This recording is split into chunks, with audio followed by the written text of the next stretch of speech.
Shalom warriors, Shalom Israel partners and Abraham friends, and welcome, happy Friday as I can say now. As we're about to enter into the Shabbat, into the Saturday, I would like to bring you the update of this week, talking about what's happening in Israel currently, and also speaking about the Torah portion of this week, which is a very, very important basic and a very important principle of the Bible that is starting right now at this Torah portion. So we're talking about, we'll go first to the portion because I think that I feel inspired about that. We are talking about the book of Exodus, still the book of Exodus, chapters 25 to 27. And the name of the Torah portion in Hebrew is Truma, which means donation. And this is when a very interesting and basic and most important principle of the Bible is coming forth, is the fact that God is asking the people of Israel for a donation.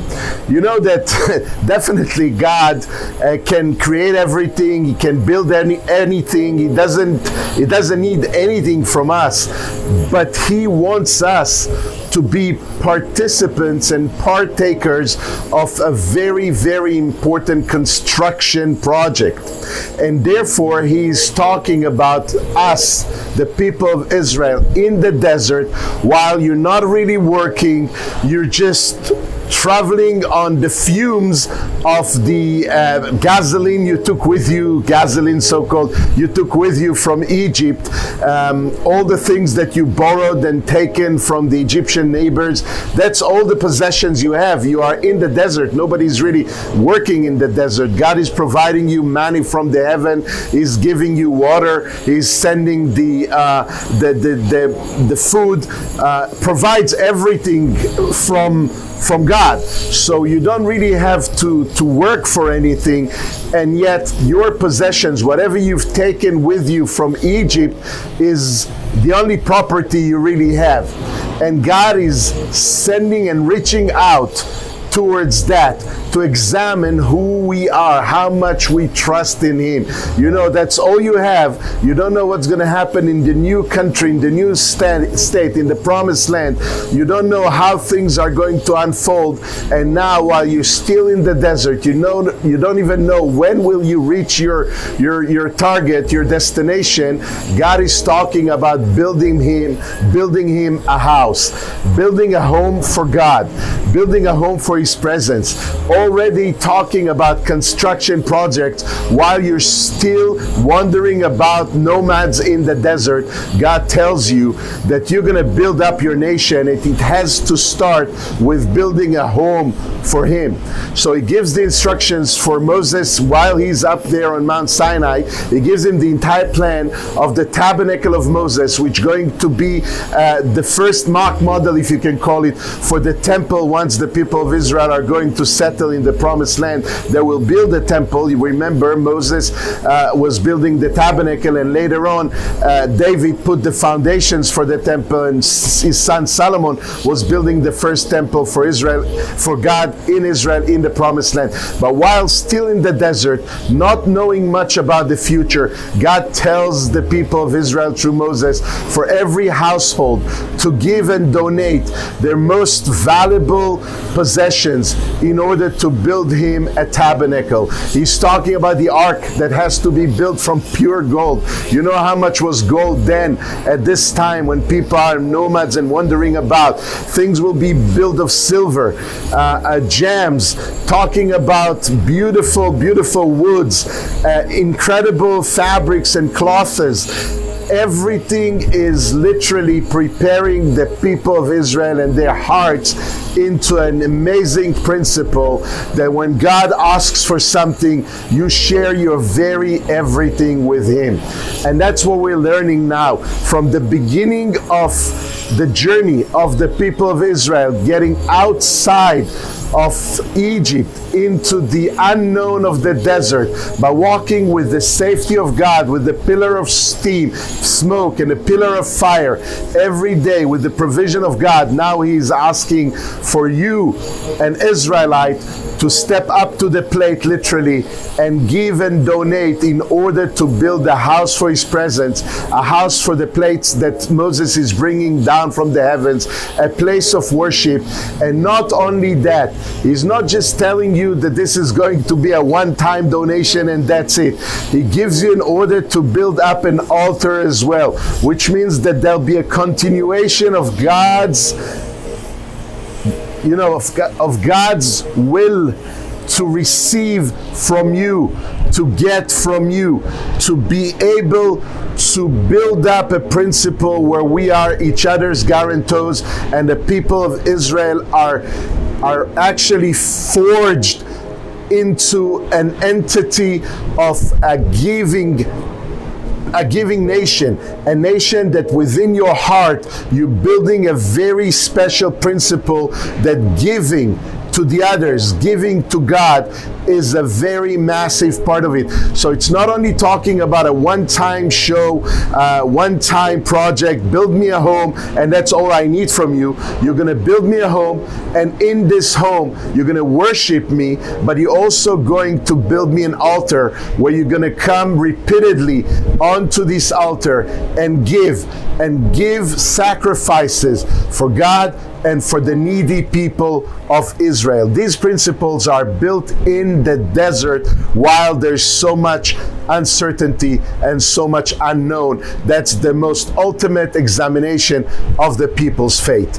That's Parashat Truma, donation, a principle that we know very well as the House of Destiny and Abraham Friends. We know what it means to give to God on a constant base and how important it is that we can keep on providing this updates and showing you the missions and what's happening while you're giving. So that's the principle that is built up during the Torah portion of Exodus 25 to 27. Next Torah portion, we're going to learn about how to build an altar, how to actually bring the sacrifices. But let's wait for that. Let's talk about what's happening in Israel right now. So still now, and I'm filming it a little bit in advance, so I don't know what's going to happen exactly, let's say tomorrow or the day after. But still now, until this moment, Joe Biden never called back to Benjamin Netanyahu. We're still feeling the cold shoulder coming up from the American administration, but we understand that Israel is not alone. We have a lot of support from people in the Capitol Hill, a lot of support from you, our followers, a lot of support for people that loves Israel, and we keep on heading towards the inevitable elections that we're going to see next month, just a month from now. And we're literally delving deeper and deeper into the campaigns. We see how Benjamin Netanyahu is actually taking more and more interviews, explaining about Israel being the #1 nation in the whole world right now that is probably about to get out of this vicious circle of the coronavirus, the COVID-19 infection, by literally vaccinating more than half of the people of Israel being already vaccinated. We literally wait for another 500,000 Israelis above the ages of 50 that didn't take the vaccine yet. And when these people will be vaccinated, I think that we're going to get out of this massive vicious circle, and we'll see the numbers going down and down and down, and less infections and less effects of the COVID-19 in Israel. So Israel not only vaccinating the people in a massive amount of numbers and much higher than the average in the world, I think 200, 300, 400 times more than the world's average. But we also see that Israel is thinking about the next day and already purchasing millions and millions and dozens of millions of vaccine portions for the years to come. We're guaranteeing more and more of the vaccine from Moderna, from Pfizer, because we're not looking into now only, we're looking about maybe next season, and maybe for the fact that we might need to have more vaccines every few months. So we are now thinking about the future and saying we're going to put, like always, the people of Israel, we talk about this Torah portion of the sacrifices and the giving and the donations. These are These are people that are planning about the future, about your great future with God. And when you are determined to sow a seed into the future, God watches you and He says, these people are getting prepared, and the devil is very much afraid of that. When the devil sees that you put money aside, that you designate your sacrifices already to worship God, he is very much afraid of attacking you. That's what we're doing now. We're sowing into the future, signing deals and arrangements and agreements with the manufacturers, actually even trying to convince Pfizer and Moderna to set up 2 new factories in Israel where we're going to fabricate, we're going to manufacture the vaccine here in Israel, not only for Israel but also for the rest of the world. We know that we have the technology and the manpower to do that, so we have to pray for that as well. And in the meantime, Israel is taking one of the most massive Air Force drills ever taken place in Israel, because we're hearing the intelligence of the Israeli military talking about the fact that Hezbollah is trying to get out of their mud in Lebanon. They have a lot of domestic problems with the politics and many demonstrations and protesters, and they try to get out of this situation by attacking Israel in the northern front. So we're hearing and more that Hezbollah, as a proxy of Iran, is about to execute some kind of a revenge attack against Israel for what we're doing against Iran and against Hezbollah in Syria. So we have to put our eyes into the north. We have to pray in determination. The army, the military of Israel, the Air Force are not sitting still. We get ready for if and when they're going to try and attack us. We are prepared. We know that we have the best Air Force in the world and one of the top armies in the world. And more than ever, we need to have the American support right now in our corner. We had it with Donald Trump and his administration. We're not 100% sure about what's going to happen with the current administration, and it might be a test and an examination of where the faces of America are towards for the next 4 years or maybe 8 years, we don't know. If America, and I want to go back to what Clement was prophesying, if America will not have a captivating love for Israel, the American president is not going to have a captivating love for Israel, it might affect the life of the Americans as well. But I'm sure that most Americans have a great love for Israel. Most Americans supports Israel. I know that you support Israel. So let's keep on the great work. Let's keep on supporting Israel. Let's keep on trusting God and praying for the peace of Jerusalem, but also for the people of Israel to stand resilient and defeat any enemy. Just the last portion that I want to talk about is something I would say very private.